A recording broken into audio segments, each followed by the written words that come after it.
Queen Victoria had been inspired by Prince Albert's ideas, and in particular by his vision of Camelot, the fabled realm of King Arthur. According to legend, Arthur ruled over an empire whose greatness was judged not by the extent of its conquests, but by a belief that the strong should serve the weak, that good must triumph over evil, that might should be in the service of right.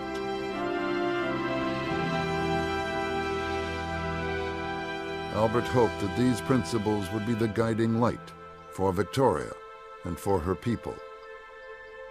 But in the coming years, that dream would be shattered as the Queen, alone and more vulnerable, allowed the empire to take a very different path, a path which would lead her to the betrayal of Albert's ideals. Victoria changed after Albert's death. In Albert's day, his feeling of civilizing the world meant bringing trade and education and progress and better standards of living to people. Victoria became less interested in that. Victoria wanted England to be dominant, to be preeminent. She thought it was the destiny of Britain to rule as much of the world as possible. Victoria's empire had come about more by accident than by design. It was an empire based on trade, and to sustain it, the British had acquired naval bases, coaling stations, and colonies around the globe. By the middle of the 19th century, the British had become the richest and most powerful nation in the world. They had pioneered the age of steam. They made more than half the world's industrial goods, and 3/4 of the world's trade was carried in British ships.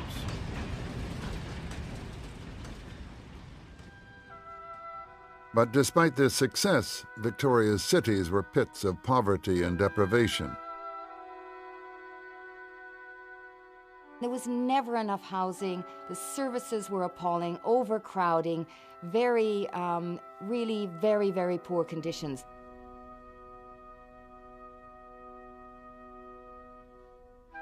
It was very easy for many just to lock themselves away and not to notice.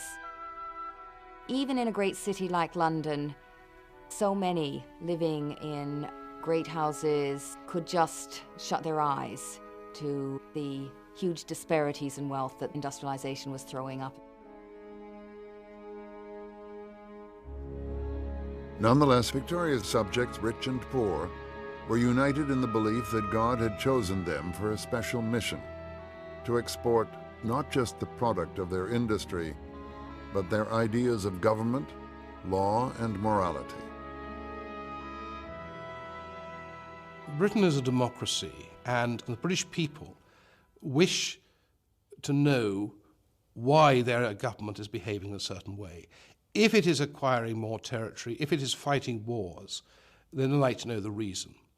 And the simple reason is development of the older idea of Britain as the agent of civilization. Britain is bringing peace and order and stability to the world, to distant regions. In the Victorian mind, nowhere was this civilizing mission more compelling or more dangerous than in Africa. In the mid-19th century, Africa was known as the Dark Continent, its vast interior largely unexplored by white men. It was believed by the Victorians to be a place of pagan worship, of blood sacrifice and tribal conflict.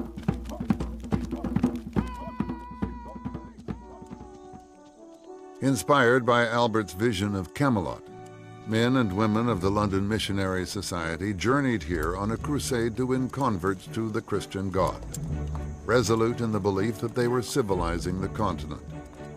They included a man whose journeys into the heart of Africa would make him the most famous explorer of the Victorian age. His name was David Livingstone, a Scotsman. Born into a family of poor but passionate Christians, he worked in a cotton mill from the age of 10 and paid his own way through medical college. As a boy, he was very interested in the world around him, and and there's stories about him looking for fossils in quarries and interested in the plants and so on. So he had an interest in this natural world, and science, of course, was developing at that time. I suppose that's why he sort of began to feel that he could do something through medicine to relieve suffering and so on. He had heard that you could be a medical missionary, and that's what he said, that's for me. And his father was a bit against this.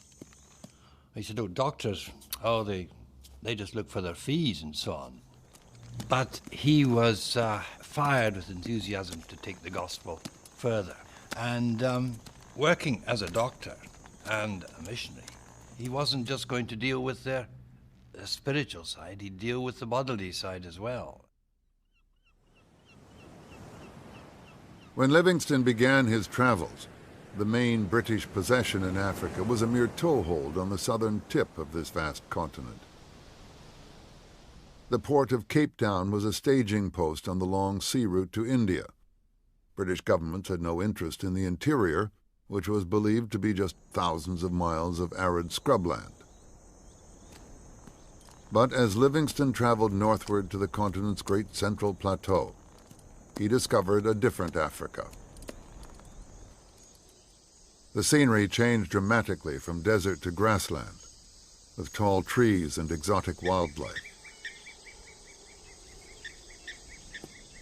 Livingstone wrote copious notes, documenting all the flora and fauna in minute detail. But it was a less pleasant encounter with the local wildlife that would first make him famous back in England.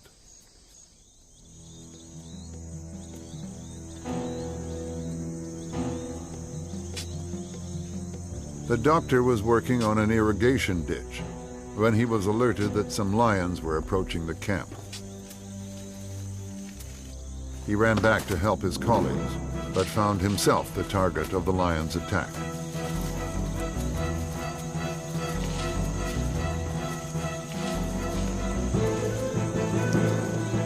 He squeezed off one shot, but only grazed the beast. The wounded animal pounced. A native bearer saved his life.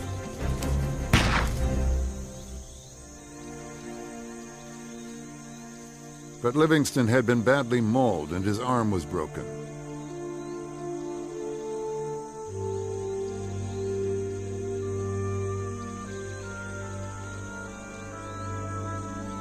It was a terrible experience. And it wasn't just broken, but you see, it was crushed as well. Miles from medical help, Livingstone treated his own wounds. He even managed to insert a screw into the broken bone.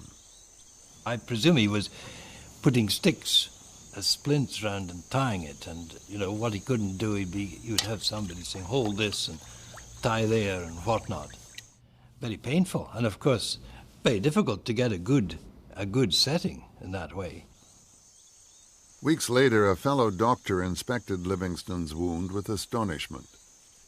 He showed an amount of courage, sagacity, skill and endurance that have scarcely been surpassed in the annals of heroism.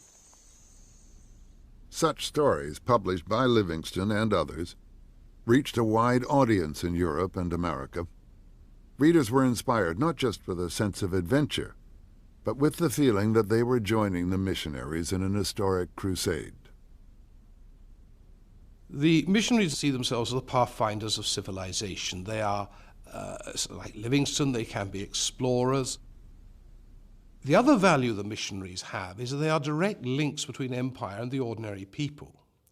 Everyone said prayers in church for their missions. Many churches and chapels supported their own missionary and regularly heard from him and sent money to him. And of course people liked to read about this, and it made them, if you like, feel good. I remember reading a marvellous one which said, think of these unhappy pagans and how much your money can help to bring them to Christ, to redemption, etc., etc.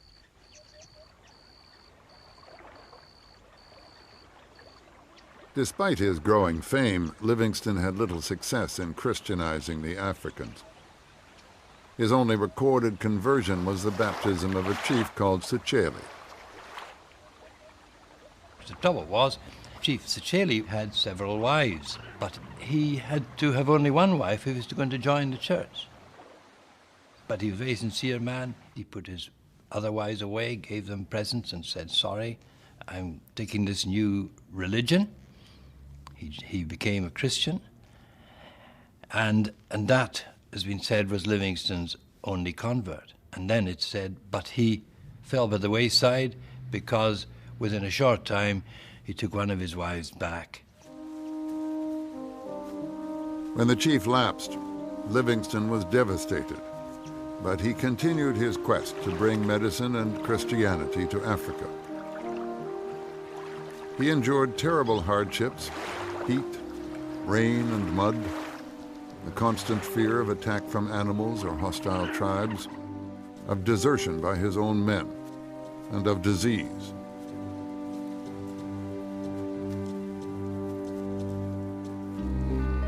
During the first 3 years of his travels, Livingstone suffered 27 bouts of fever.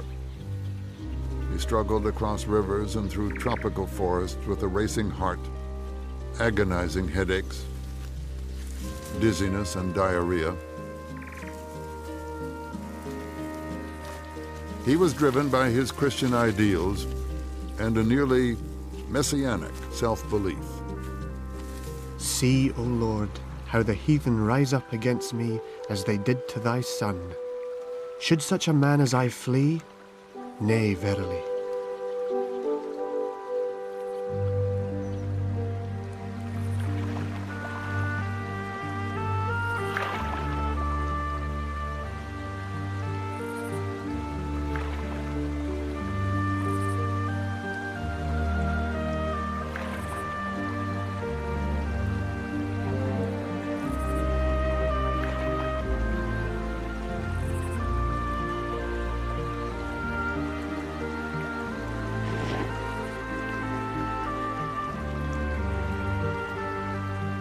After 15 years of exploration, Livingstone made his most spectacular discovery.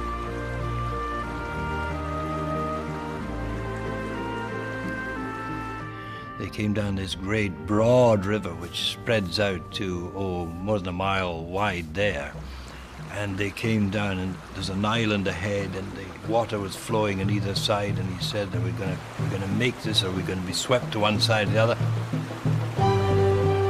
Then you land on the island, as he did, and looked over and you saw this huge fall, the largest curtain of water in the world.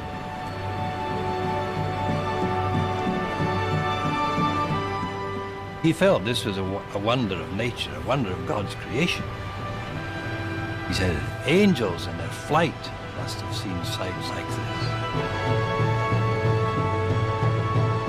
Livingstone named the site in honor of his queen, the Victoria Falls.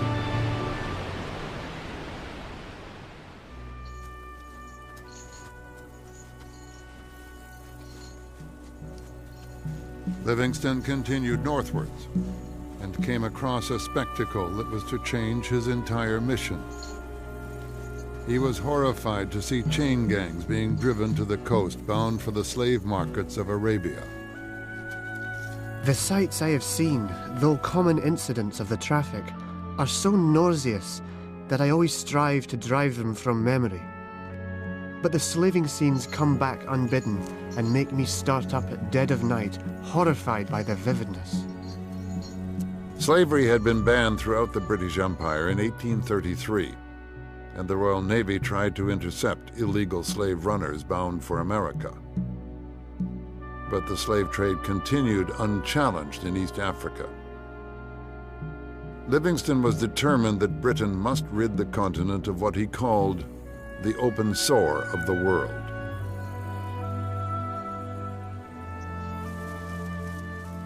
He concluded that the slavers must be tempted into more acceptable ways of making a living, that Africa must be civilized not by force, but by trade. My desire is to open a path into Africa, that civilization, commerce, and Christianity might find their way there. He would devote himself to exploration and attempt to find a route for British trade into the interior. Where commerce led, the cross would surely follow, and with it, he hoped, freedom and justice for the enslaved people of Africa.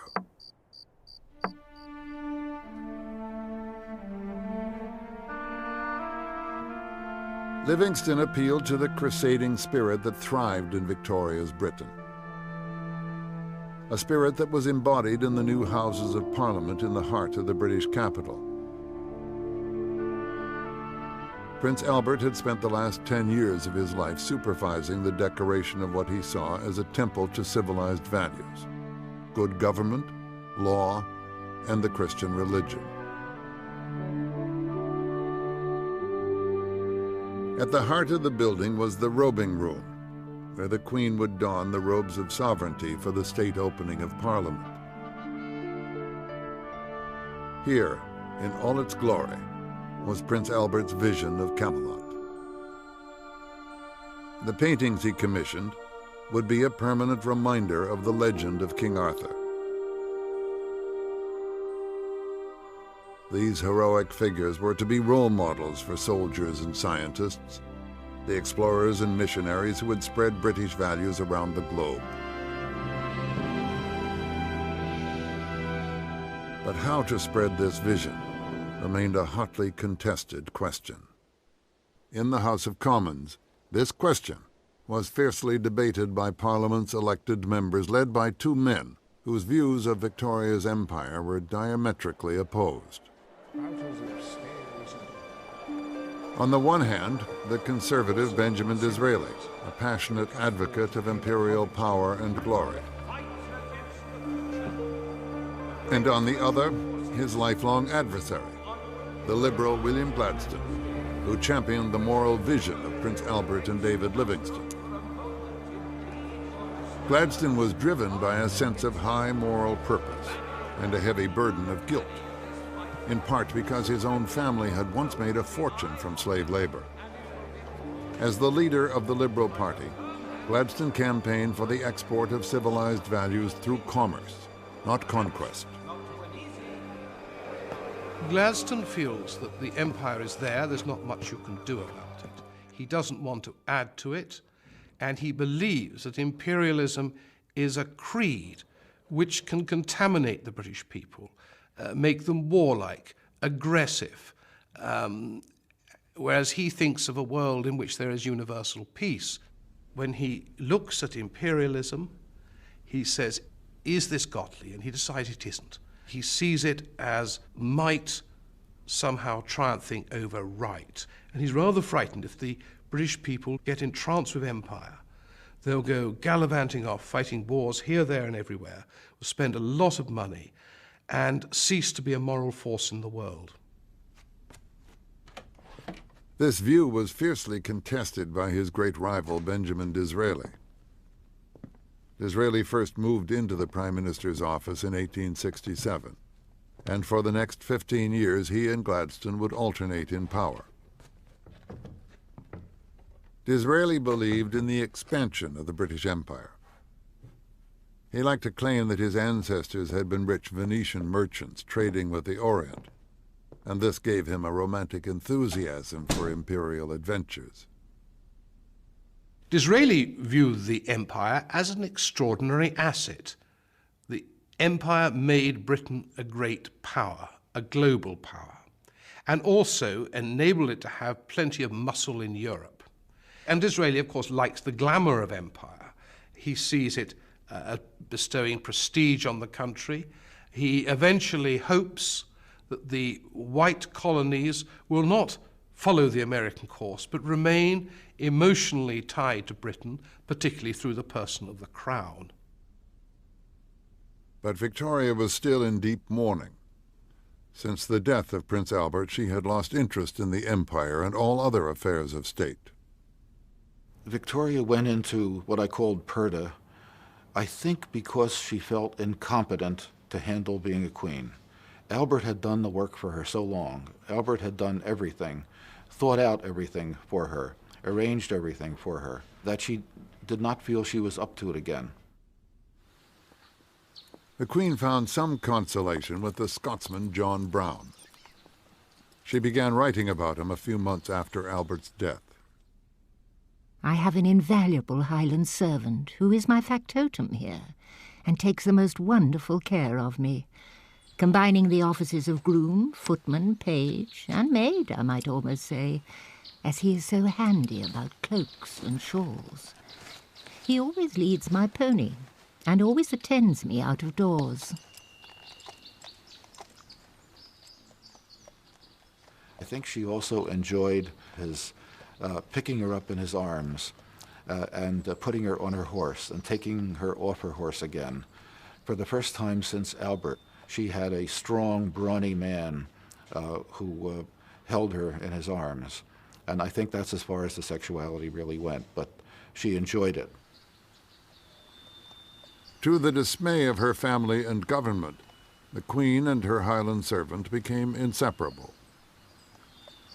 A section of press and public called her Mrs. Brown, and her absence from public duty was widely condemned. There were cartoons in the newspapers about this, showing an empty throne. There were editorials in the newspapers about it. Why are we paying so much money to maintain a royal family? Because the royal family is the symbol of the empire and of Britain, and here we don't have one. It was Disraeli who would rekindle the Queen's interest in public affairs. His relationship with Victoria had begun badly. She saw him as an upstart, an opportunist, what the British call a chancer. But Disraeli, with his considerable charm, set out to win her. His official dispatches to her were spiced with social gossip and witty anecdotes. Part of Disraeli's job as Prime Minister was to write an account of what was happening in Parliament and what was going on in the Cabinet to the Queen. And Disraeli's letters to the Queen were wonderfully detailed and rather gossipy and actually rather indiscreet. He probably told the Queen far more than he ought to have done, particularly about divisions of opinion. Most people, Prime Ministers, made these letters very brief and rather official, but Disraeli's letters to Victoria were full of sort of protestations of affection and love and loyalty. They were largely sugar, but Queen Victoria lapped it up.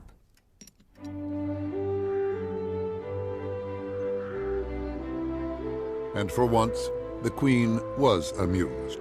She wrote to her eldest daughter, Vicky. Mr. Disraeli's reports are just like his novels, highly coloured.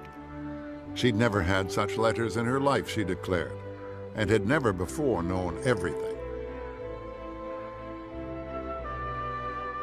Her attitude to the upstart underwent a dramatic change. Mr. Disraeli has achieved his present high position entirely by his ability, his wonderful, happy disposition, and I have nothing but praise for him. She sent him primroses that she'd picked herself. In return, Disraeli gave her a set of his novels. Victoria had just published a book of her own, a reminiscence of her days with Prince Albert at their palace in Scotland. Disraeli was awfully good at just saying the tactful remark that Queen Victoria would enjoy. For example, one of the best was Disraeli saying to her, "We authors, ma'am," which was precisely what Victoria longed to hear, that they were both part of the same club of writers. Disraeli bewitched the Queen with his romantic vision of the British Empire. It would have horrified Prince Albert.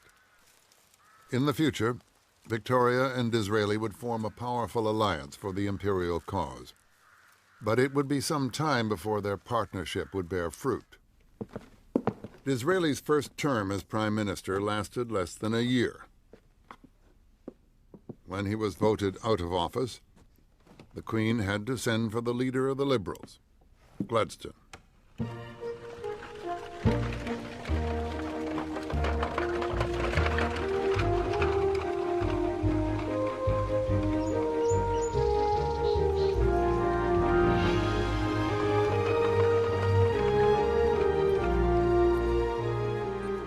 Victoria began by liking Gladstone. He seemed to be an upright man. He was ambitious, but he was also extremely smart. Prince Albert had warmly approved of Gladstone. When the new Prime Minister came to the palace to receive the seals of office, the Queen recorded her approval. He is very agreeable, so quiet and intellectual, with such a knowledge of all subjects, and is such a good man. But her satisfaction did not last. Gladstone embarked on a whirlwind of liberal reforms that revived conservative instincts in the Queen that had been dormant while Albert was alive. Mr. Gladstone is a very dangerous man, and so very arrogant, tyrannical and obstinate, with no knowledge of the world or human nature. All this, and much want of regard towards my feelings, make him a very dangerous and unsatisfactory Premier.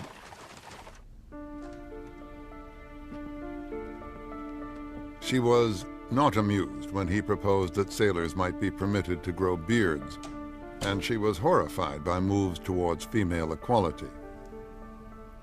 The Queen draws Mr. Gladstone's attention to the mad and utterly demoralizing movement of the present day to place women in the same position as men.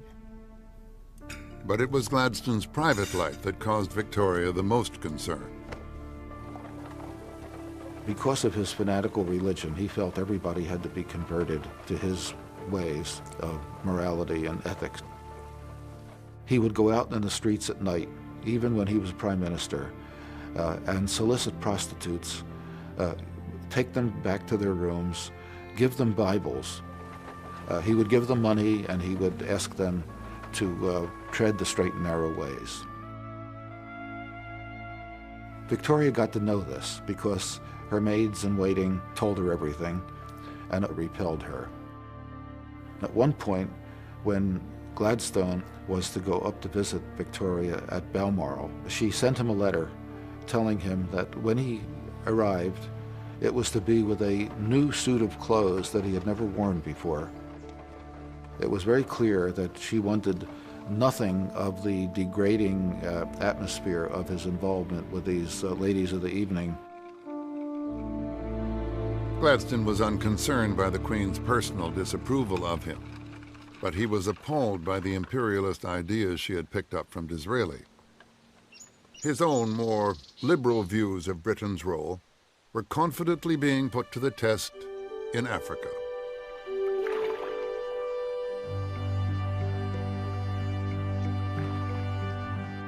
David Livingstone had returned to his dark continent.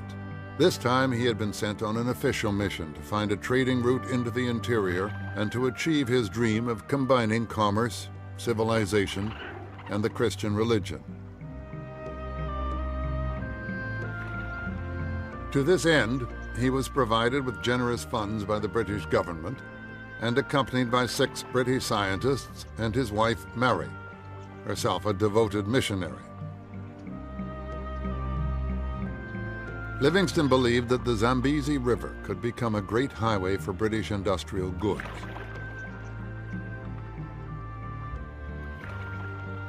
But as they voyaged along the river, the expedition ran into dangerous rapids.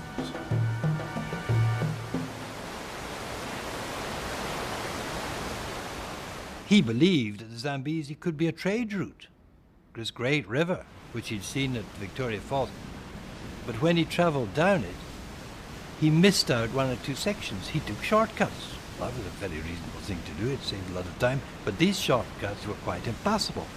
And that's what the Zambezi expedition found, that his hope of this being a great highway into the centre of Africa wasn't there. Livingstone refused to admit defeat. He kept up the search for a trading route. But then the expedition confronted another and more frightening peril.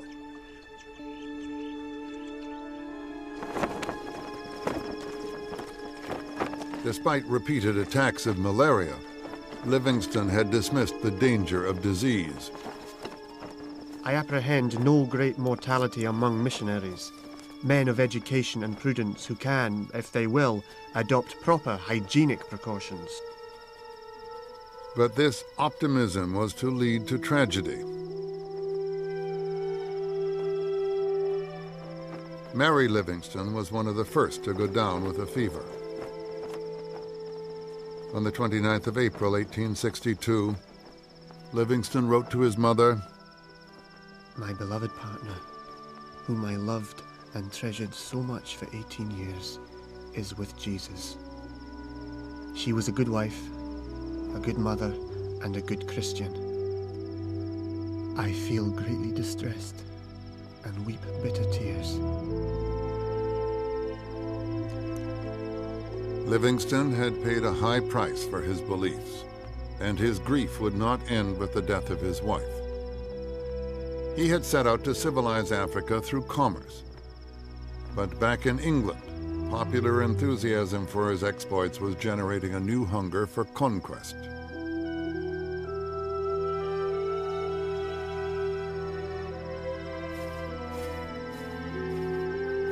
Livingston's expedition had failed. Disease had caused the deaths of 12 of his companions, and none of his objectives was attained. Livingston was recalled by the British government and returned home to face scathing attacks in the press. "We were promised cotton, sugar, indigo, and we got none. We were promised trade, and there is no trade. We were promised converts, and not one has been made. In a word, thousands subscribed by the universities and contributed by the government have been productive of the most fatal results." Disraeli agreed with every word, and he soon seized the chance to promote his own vision of empire.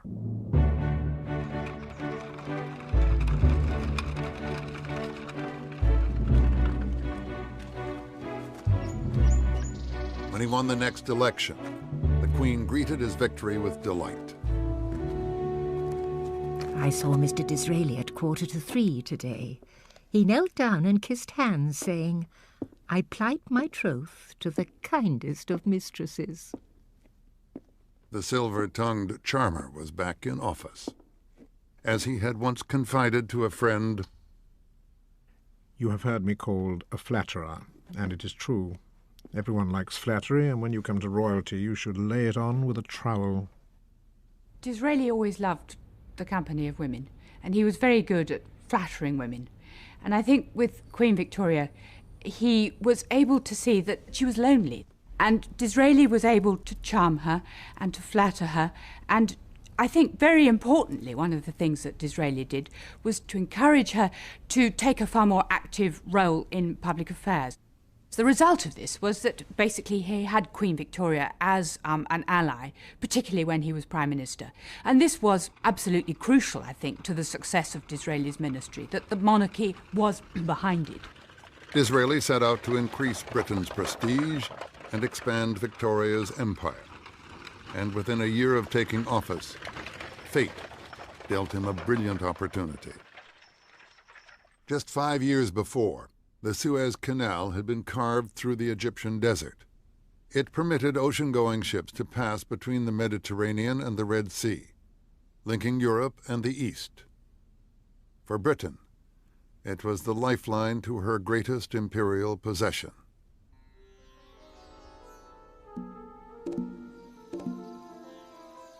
India, with 400 million people, was the largest overseas territory any empire has ever owned.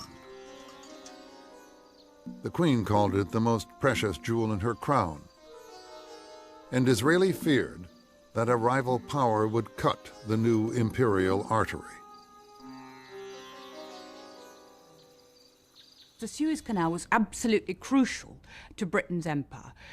Suez was the jugular vein, if you like, of the British Empire. It was through the Suez Canal that the route to India, the short route to India, which was so strategically important, happened. So for Disraeli, it was very important, and he was quite right in this, I think, that Britain should have a controlling influence over the Suez Canal. The shares in the Suez Canal Company were owned by a number of French investors and the ruler of Egypt, the Khedive. The Khedive had spent Egypt's wealth on palaces, museums, and railways. Now he was deep in debt to banks in London and Paris. The canal showed no prospect of paying a dividend for years, and he desperately needed funds. In 1875, he made a secret offer to the British. Disraeli wrote urgently to the Queen. Mr. Disraeli, with his humble duty to your Majesty, the Khedive, on the eve of bankruptcy, appears desirous of parting with his shares in the Suez Canal, and has communicated, confidentially. It is an affair of millions, about 4 at least, but it is vital to your Majesty's authority and power at this critical moment that the canal should belong to England. The Khedive now says that it is absolutely necessary that he should have between 3 and 4 million sterling by the 30th of this month. Scarcely a breathing time, but the thing must be done. The Queen replied by telegram the following day, approving his course of action, but fearing that it would be difficult to arrange. Normally, Parliament could have granted a government loan, but Parliament was not in session, and a French consortium had already bid for the shares. Disraeli sent his private secretary to seek help from an old friend. Baron Rothschild was the head of the great banking family and one of the richest men in the world. The secretary explained that Disraeli needed £4 million, the price of the Khedive's shares in the Suez Canal. "When?" asked Rothschild. "By tomorrow," answered the secretary. Rothschild picked up a grape, spat out the pits, and said, "What is your security?" "The British government," was the reply. "You shall have it," said the Baron. Disraeli wrote to the Queen in triumph, It is just settled. You have it, madam. The French government has been out-generaled, and the entire interest of the Khedive is now yours. The Queen was delighted. Disraeli treated her not only as his monarch, but as a woman, and a woman of intelligence.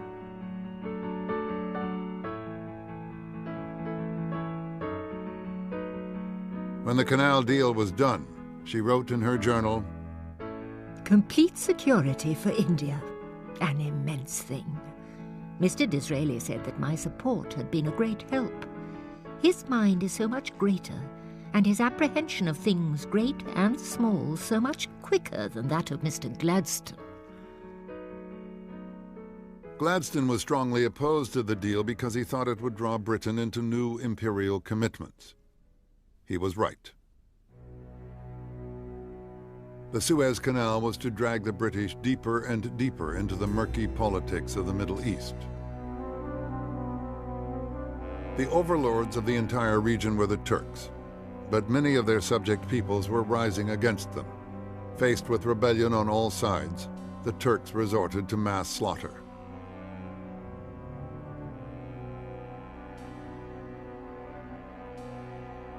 Russia backed the rebels, and Disraeli feared that the Turkish Empire would collapse and open the way for the Russians to advance on the Suez Canal. However badly they treated their subjects, Disraeli thought Britain had to support the Turks. But Gladstone thought otherwise. He was no longer the leader of the Liberals. He had retired to his country estate where he relaxed by chopping trees and setting down his thoughts on God.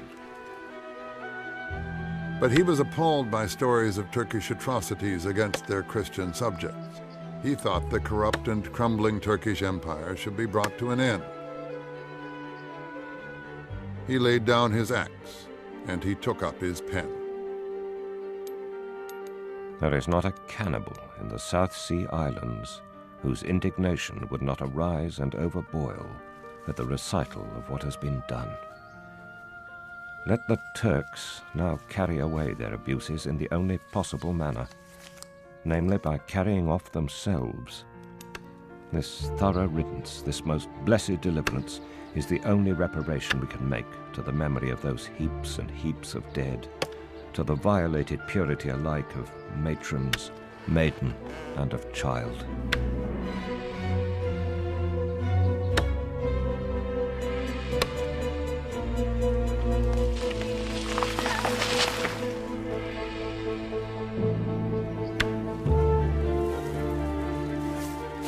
Disraeli called the style of Gladstone's protest vulgar, remarking that of all the atrocities, Gladstone's writings were probably the worst.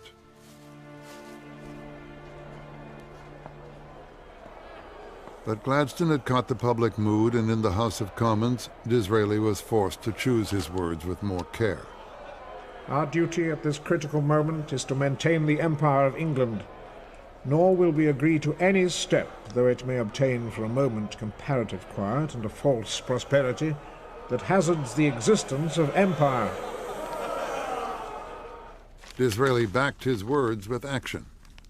As the Russians advanced on the Turkish capital, he dispatched a British fleet, led by the most powerful battleship in the world, HMS Devastation. Public opinion swung to Disraeli's side.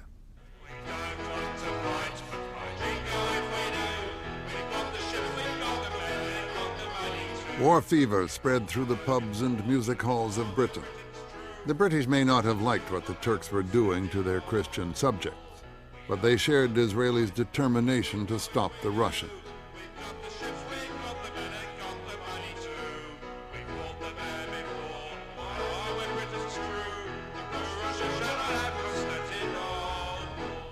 Most ordinary British people see Russia as an antithesis of Britain.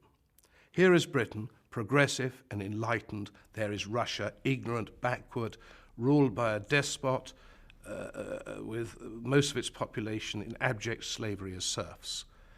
So there was a sort of great deal of Russophobia in Britain. Russia was just disliked as an odious country. Fearful of war with Britain, the Russians agreed to negotiate.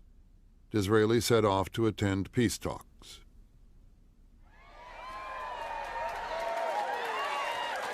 He returned in triumph. His diplomacy had forced the Russians to halt their advance on the Middle East.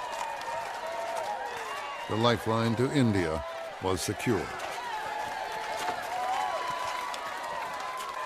Victoria shared the public rejoicing and decided it was the right moment to claim what she considered to be long overdue. In common conversation, I am sometimes called Empress of India. Why have I never officially assumed this title? I feel I ought to do so, and wish to have preliminary inquiries made. Disraeli introduced a bill in Parliament to bestow on Victoria the title Queen Empress of India. Gladstone led the opposition, calling the move theatrical bombast and folly. But the title was granted, and the Queen was delighted. She expressed her gratitude by making Disraeli an earl. She was deeply grateful to Disraeli for this. It was, if you like, embellishing the British monarchy.